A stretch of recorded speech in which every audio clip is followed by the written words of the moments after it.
আলগা।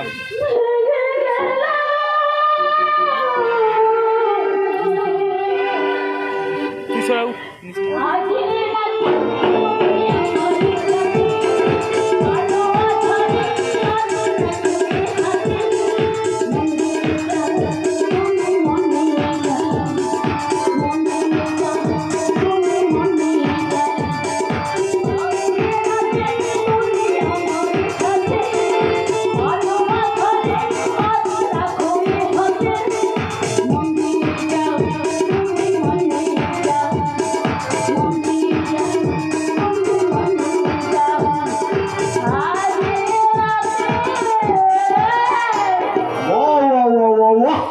এই না হলে রোমান্স করে নাচতে থাকে।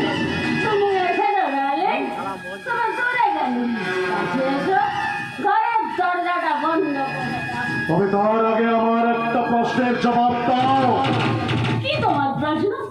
কি জানতে চাও তুমি আমার কাছ থেকে? কে ওই মেয়েটা যে একটু আগে এখান থেকে বেরিয়ে গেল? ও আমার বান্ধবী, ওই সাঁতরাগাছিতে থাকে। ওখানকার এক নাচের স্কুলে আমরা দুজন নাচ শিখতাম। অনেক দিন হলো যাইনি, তাই তাই খবর নিতে এসেছিল। ওয়েল, ওকে দেখে আমার মাথায় একটা আইডিয়া ঢুকলো। মানে ও কি কখনো কোথাও নাচ টাচের প্রোগ্রাম করতে চায় নাকি?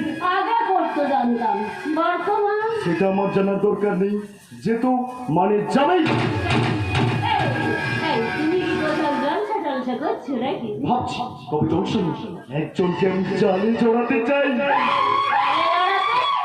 কি আজে বাজে বকছো মায়েরি? আজে বাজে নয় নিশা, আজে বাজে নয়, নিজেকে রাতারাতি বড় লোক করে তুলবার মোক্ষম চাল আমি তৈরি করেছি। দেখো তো তোমার ফালতু কথা। এখন শুধু আমার কথা ভাবো, আমার কথা। কত কষ্ট করে বান্ধবীটাকে আউট করলাম, আর তুমি কি না?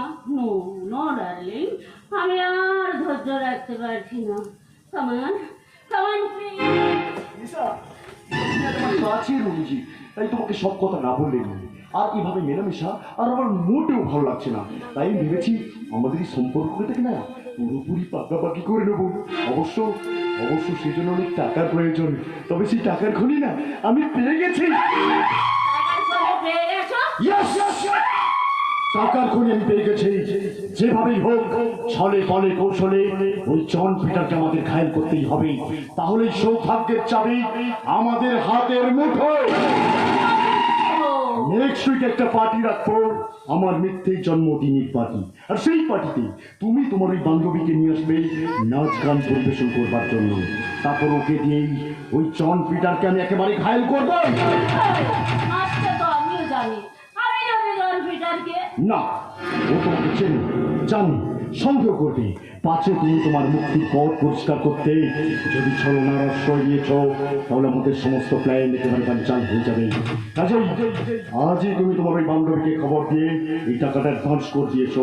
তারিখটা স্থির করে আমি কালই জানিয়ে দেবো। সে না হয় হবে, কিন্তু তুমি চলে যাচ্ছ যে? আরে বাবা, একটা জরুরি কাজ রয়েছে, ঘন্টা দুয়েকের মধ্যে ফিরতে না পারলে কাল দেখা হবে। চলি, গুড বাই। বাই।